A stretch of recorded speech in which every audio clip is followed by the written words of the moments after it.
Yeah. Camera rate speed.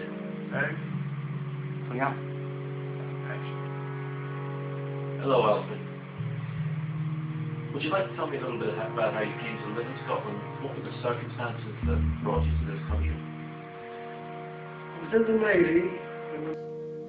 Navy when the war started in the Mediterranean. And because it was very quiet in the first year of the war, and the U-boats were playing hell with our convoys, the western approaches, this was off Greenock, they brought us home to back up the forces and western approaches in coping with the menace of the U-boats against our convoys. And from then onwards, I met a young lady who I eventually married, and eventually I left the Navy and settled down in Scotland. In fact, I've been in Scotland, cast of Scotland as my home since 1939. James Watt Dock. I went to the James Watt Dock at Christmas of '39. That's over 60 years ago. And from then onwards, I used to do correspondence courses. And from the correspondence course, when I left work and retired, I went to night school. I've done lapidary, I've done woodwork, I've done flower arranging, black and white photography, I've done digital photography, I've done learning Italian, and I just do it to get out of the house, and my wife's been dead many years, and it gives me something to do, and also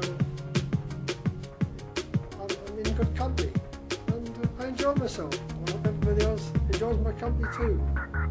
Thank you. No? To your life back in Port Harcourt all those years ago. What are the differences, the main differences in the way of life?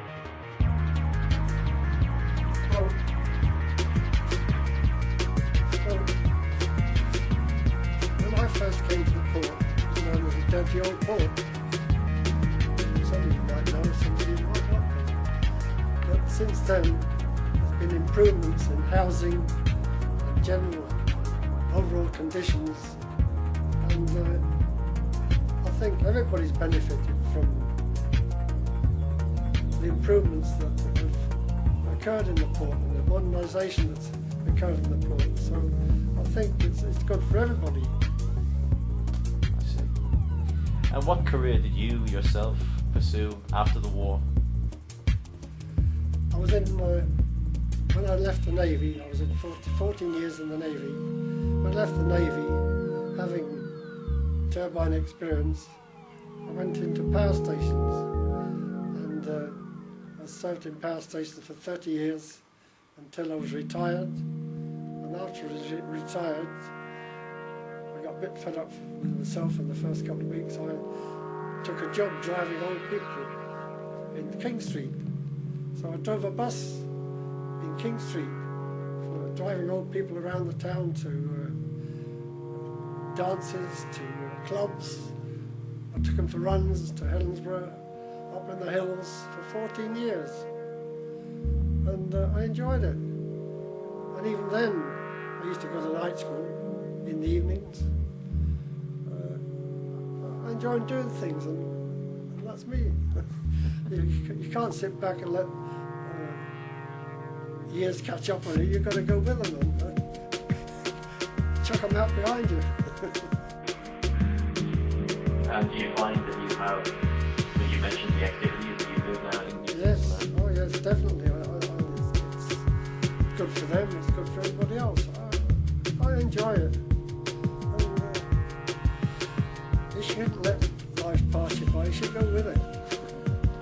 And on that note, thank you very much for your time, Alfred. Cut.